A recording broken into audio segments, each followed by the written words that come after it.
کہ ہمارے یہاں یکساں تعلیمی نظام جو ہے وہ رائج نہیں ہے. ہمارے یہاں غریب کا بچہ جو ہے وہ ایک گورنمنٹ کے اسکول میں جاتا ہے، جبکہ اس کا نصاب بھی مختلف ہے، اور امیر کا بچہ او اے لیولز جو ہے، یعنی دونوں کے سٹینڈرڈز ہی مختلف ہیں، اور اس کے بعد ان کی جو جابس ہیں ان کا کرائٹیریا بھی اسی بیس پہ ڈفرینٹ ہو جاتا ہے.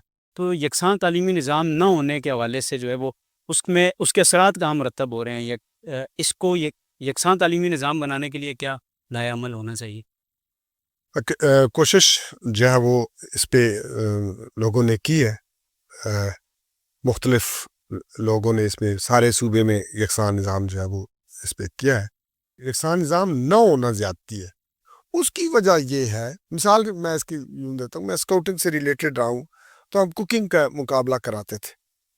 کوکنگ کے مقابلے میں ہم سارے لوگوں کو ایک جیسی چیزیں دیتے تھے کہ یہ ہے، اس سے آپ پکائیں، اور پھر ان کو جج کرتے تھے، ان کی سکل جو ان کا سلیقہ جو چیک کرتے تھے کہ اس نے کیا چیز پکائی ہے.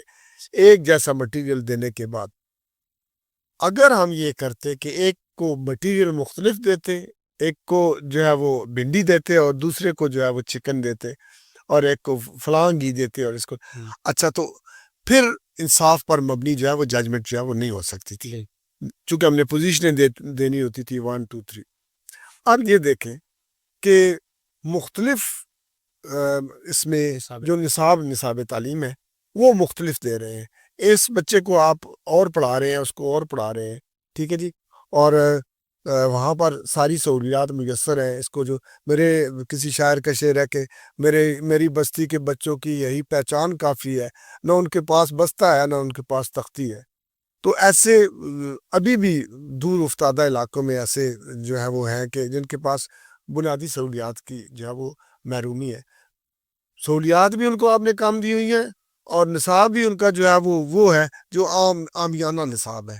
تو اس سے آپ کی جو ہے وہ بنیادی طور پر آپ کا پلڑا جو ہے نا وہ ایک طرف جھکا ہوا ہے. اور یہی ہونا ہے کہ جن کو آپ اعلیٰ نصاب دے رہے ہو، اور ان سے ڈی سی بننا ہے، ان سے ایس سی بننا ہے، اور وہی جو ہے وہ ایس پی ہوں گے، اور بیوروکریٹس ان میں سے ہوں گے، اور انہوں نے بیچاروں نے جو ہے وہ مطلب ہے یہ چھوٹی موٹی نوکریاں کرنے.